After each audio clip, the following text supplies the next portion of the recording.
Did you see the video where Roach was walking dude down on the pad on the Yeah, bag? yeah, I seen that. What is Tank gonna do if that's Roach? Because remember, Roach, people don't talk about it, but he practically walked Tank down the first time. He But did. it was like a careful walk down. Like he He didn't took want to some get caught risks, with. but he kept He, his hands high. If yeah, he he didn't starts want to get caught. pushing Tank around the ring, how is Tank gonna respond to that? I don't know. Tank don't throw that many punches. I think I think Tank didn't even start fight because I think this shit was scripted. I don't even think he started fighting Roach into the second half of the fight on purpose. So if he come in there and he fighting from the first bell, anything can happen, especially with Roach walking forward, trying to bully him. Because Roach, you can see he's about to start playing bully ball, and plus, like you said, Roach already said that he's looking for the knockout. Yeah. I ain't gonna lie, I feel like he don't need to be too greedy for the knockout. Like still box, and if you get him hurt, then you jump on him. Cause like trying to go in there looking for the knockout, it can take your mind off the game plan to like win the fight. But I know what you gonna say. But like fuck, trying to win the fight, they gonna rob him anyway. So No, no, no. I agree with you, but like Terrence Crawford said and Canelo in their interview with that old ass man, they said the hardest punches are the ones that you're not trying to hit hard. And in my experience, that's the truth. Like the hardest shots, you're not even trying. Like it just happens. The thing is, you don't know if you're gonna land one of those over the course of 12 rounds. So guys are like, let me just try to force a knockout. But forcing a knockout is always the wrong answer. Even facts. if you land a knockout, is not what you want to do. Cause you might take so much damage trying to get that knockout. Not even just that, but the the shots that you're gonna be throwing aren't gonna be as damaging as the shots that you would throw if you were loose and relaxed and Yeah. sharp. Sharp punching is way better than forced punching. That's something that I've been working on recently is sharp punches, working on your punch gait. You know what I mean? The form, turning the hip, turning at the feet, at the waist, turning at the elbow, turning at the wrist, punching on time. All of that stuff goes a lot further when it comes to power. Yeah. Just be smooth, bro. Just be smooth. But Yeah. Roach, I don't know. Roach has great moves, but I don't think he's necessarily a smooth fighter. I He mean, actually fights with a lot of he fights with a like a chip on his shoulder and with a mean streak. He don't fight like a relaxed type fighter, but he has get a bunch of skills on offense and defense, no doubt. you feel like since Tank don't throw that many punches, you feel like Lamont Roach gonna like do what he did the first fight, like catch and shoot and roll with the punches. I already told you. I think the shit is rigged. When I say rigged, I'm not saying Lamont is about to go out there and lay down. That's not what I'm saying. I'm saying I think Tank was given instructions because on March 15th, and I'm gonna do a video of it, but that was a pagan holiday in Rome to honor a battle that happened between the Sabine men and the Romans, and that battle ended in a truce. There was no real winners on each side, and the battle was ended because of the women. But I gotta explain it in the video. Remember, who did Tank blame for the fight? He blamed the woman. Mm-hmm. So sometimes they try to play out these rituals and these games and these holidays and shit. I think Tank was told by his people, don't go out there and really try to force the issue with Lamar Roach. Remember, Bud said something that was very telling. He said Tank has another gear to go to, Roach doesn't. That's true. That's true.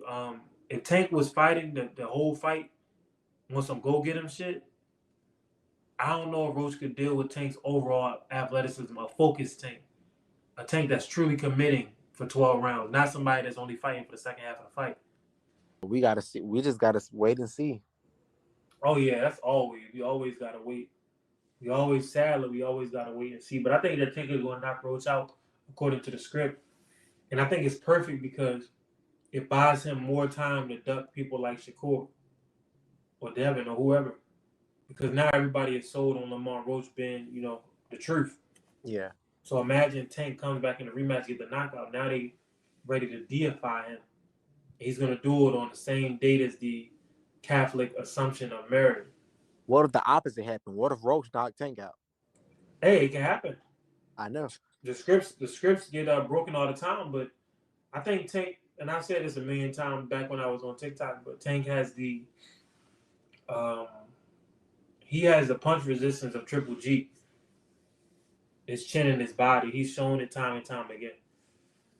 Now he does get hurt. Roach hurt him on two different occasions, like bad on two different occasions in the first fight, and Tank had to hold. He had to clinch. I think Barrios hurt him too.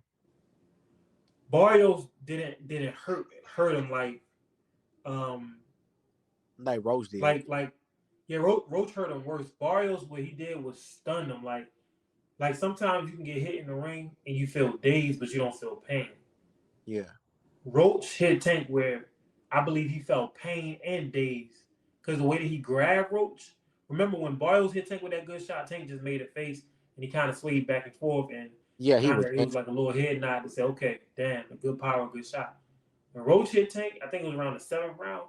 Tank grabbed that motherfucker up quick. He backed up a little bit and grabbed that man up. So that's different. That shows you actually hurt when you have to clinch. You seen Turkey thing on there saying we don't want, like, it's Jerry and Jerry, some shit like that, Tom and Jerry. I've seen that, but come on, man, Turkey. A lot of boxing fans, they're watching like, excuse me, they're watching like the Colosseum, the ancient Roman Colosseum. And if you ever watch any gladiator movies, those people want blood and gore and guts. Yeah, blood, gore, and guts. Yeah, The problem is boxing is a science at the end of the day. The sport right. is called the sweet science. So really, boxing, honestly, boxing probably should be an elitist sport, but it goes against the nature of boxing. There is a savage element to boxing. There's a survival element to boxing. So a lot of times, really good boxers come from areas where they have to survive. They come from impoverished areas. But the more that you go up the levels as a boxer, and you start to understand the science of it, you start to understand angles, training, nutrition, strategy, mentality, all of that stuff that plays into it. Skills, defense, offense, conditioning. That's when you realize the smarter you are, the better fighter that you are. 9 times out of 10. The most important thing is your IQ. The mind controls the body. Facts. So at the highest level, in order to comprehend the sport, you're actually dealing with very intelligent people, very intelligent, not just the participants, but the observers, people that can actually talk it and know what they're talking about. So really, boxing should be an elitist, enclosed sport, but because the survival aspect of it, you're not gonna get people coming from silver spoons or even middle class most of the time that want to be boxers because of the pain and the risk on your body. But at the highest level, boxing is a sport for the thinkers. It's a thinking man's game at the highest level, and the average fan can't relate to that. So I don't pay Turkey no mind. He made himself look bad for him to be somebody with all of that money, but not to understand the depths of the sport, not to be able to understand the true beauty and essence of the sport. That Right. makes him look like a lower level thinker. A lot of Facts. times you can give somebody money and people just associate them with intellect, and that's not always the case. They trying to Turkey like gain so much control, and he like not understanding like the beauty of the sport. Because money, that's it. That's what it boils down to. When a motherfucker don't have the background knowledge, they don't have the understanding, they have no history in something, and they just pop up and they doing great, is money. Like Jake Paul.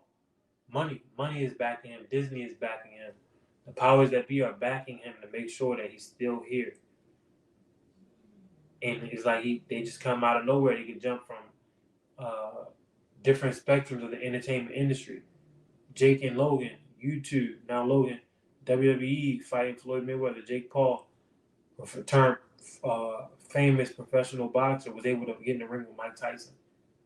How? Where are they getting these ideas, where they're getting the time, the training. It's all just money. Money is what brings them through those doors. That's what brought Turkey in. His money, his ability to pay fighters. But it's good that Turkey came. But just like all things, he's not going to come with just good. He's going to come with bad as well. And Right. he brought who? He brought Dana White. You feel like the Bud versus Canelo, the ring gonna be small, or you feel like it's gonna be normal size? Because I feel like it's gonna be normal size. Because Canelo was in the press conference saying, "Make the ring small, make the ring small." So, they ain't saying nothing about that. So I think it's gonna be normal size. I agree with you. Uh, at the end of the day, they can't tell Terrence Crawford nothing. That's a man that made $20 million, and that's a man who they need to put on. Really, Canelo and Crawford is going to be Crawford, Terrence Crawford. He will have been involved in two of the major mega fights of this era. One Errol Spence and another Canelo.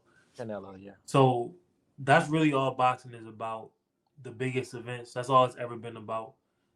So they need Terrence Crawford. They also need Canelo because it's hard to find stars in boxing.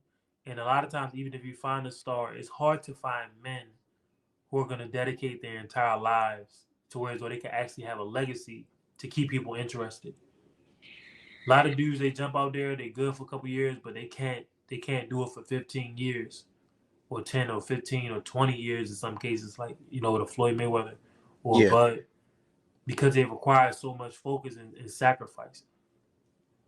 Yeah, Bud said the same thing in the press conference. Like, I'm a grown man, can't nobody tell me how to fight. Yeah, they can't. Please, they need Bud, man. Plus, Turkey be all up Bud ass anyway. Yeah, so I feel like Turkey, like, just let Bud fight how he fight, cause he need Bud. Plus, Turkey just talking, man. So a lot of times these motherfuckers just making headlines. That's part of promotion as well. That's what I used to do on TikTok at time. Just say some wild shit sometimes, make headline. It will still be a lot of truth in the wild stuff, but these promoters, they like to break the internet some days just to keep people talking about them, and that way you're focused on their promotion. So it's just all publicity is good publicity. That's Yeah. all. Just like you made that video of Bud gonna try to walk down Canelo, and they got a lot of engagement from Canelo fans. Oh yeah, oh yeah. But I mean, they should see that coming. The same way that Roach is trying to walk down Tank. A lot of dudes, I excuse think me, Bud gonna walk him down though. I think Bud is gonna box, and I think bro. taking shots up. Terrence Crawford is going to try to walk down. Like, I understand it doesn't sound smart or anything like that, but people have to really gauge what we're looking at when we're talking about Canelo Alvarez right now. Right now, we're looking at somebody that's not even top 10 in the world, might not be top 20 in the world. Like, I'm talking about stamina, speed, reflexes, reach, ability to use a jab. Like, a lot of skills, basic boxing skills, Canelo can no longer execute at a high level. It's been like that for like the last 2 years. Yeah, So Bud sees all of that. Bud still looks fast as fuck, yeah, powerful, and he's even bigger. So I think that he's about to try to crush. Speed is power. yeah, Always remember, speed is power. right. So Bud is fast, and he's even bigger than he was when he fought Spence, when he fought Imagine. Madrimal. So the power is going to be there. Canelo may find that Bud is hitting him harder than he's hitting Bud because of the speed, and the punches are going to be um, landing twice as hard because the angles. A lot of times, Bud may hit Canelo with a shot that Canelo didn't see coming because of the angles along with the speed. And then Bud on top of that, Bud's a wrestler too, so he just naturally strong. Exactly. He's most likely stronger than Canelo. Hmm. People like what like I like to see. That's what I want to grasp on. I want to grasp on like Bud and Triple G. Like a lot of people keep saying like, "Oh, Triple G couldn't hurt Canelo." Well, what makes you think Bud can do? I said, "Bro, Well, dude, Triple G hurt Canelo multiple times, especially in the first fight. So these people, they just fan girls. yeah, kiss ass." Yeah, that's what they about. They And really not boxing fans, bro. They more so like, okay, this is my man. Anything he need me to do, I do it. I'm willing to fight for him. I'm willing to die for him. Like that's how them niggas are. They willing to get their life up for a man that they never know, will never meet. If somebody that don't give a fuck about them. So their assessments can't be taken serious. They just idolaters. yeah, I'm gonna say, and plus, like Bud gonna be then just as big as Canelo. Got better accuracy and punch placement than Triple G. So like the punch is gonna hurt. It's gonna hurt more. Yeah, yeah. Canelo, I gotta give him that though. He does place certain punches, particularly the liver shot. So if I was Bud, you want to stay on your P's and Q's for the liver shot because Canelo, that's he's looking for that all night. He's looking for a hook to the chin, hard, wide, looping hook to the chin. He's looking to play the same game. Ryan Garcia used to do this when Ryan was still focused on boxing, but Canelo throws a looping hook to the body or a looping hook to the chin. It's extremely hard. Um, really, really great power.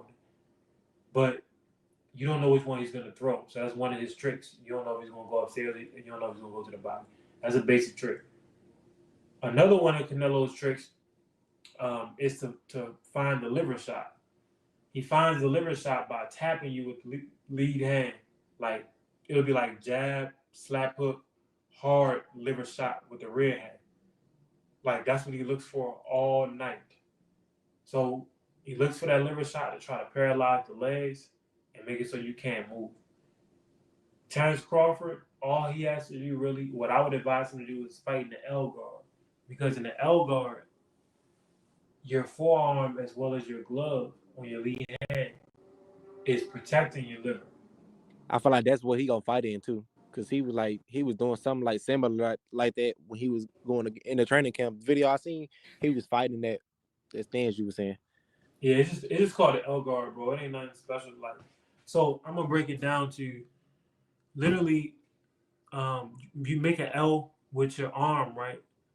Yeah. And that's all it is. You get behind your shoulder like you in a Philly shell, but you keep that lead hand low, and you make an L. And your forearm, what's gonna be the lower part of the L, is